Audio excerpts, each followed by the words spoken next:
اب یہ اتفاق کب ہوگی؟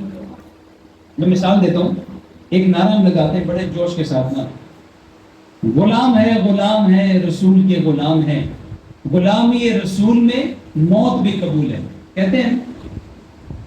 آج میں آپ کو ایک نعرہ دیتا ہوں، اس کو یاد رکھیے گا، آج سے آپ کہیں غلامی رسول میں زندگی قبول ہے، یعنی زندگی غلامی رسول میں نہیں گزارنی، زندگی گزارو گے تو موت ملے گی نا غلامی رسول میں۔ زندگی آپ نے جناب وہ کسی ایکٹر کے پیچھے لگ کے گزار دی، کسی سیاستدان کے پیچھے لگ کے گزار دی، کسی سیاسی لیڈر کے پیچھے لگ کے گزار دی، کسی کھلاڑی کے پیچھے لگ کے گزار دی، اور کہتے ہیں جی غلام ہے رسول کے غلام ہے، موت میں آئے گی غلامی آپ کو۔ یار یہ کیسا ہے؟ یہ تو دورہ معیار ہو گیا نا۔ رسول اللہ سے عشق جن کو ہوتا ہے نا، اب وہی بات ہے کہ میں نے بات کی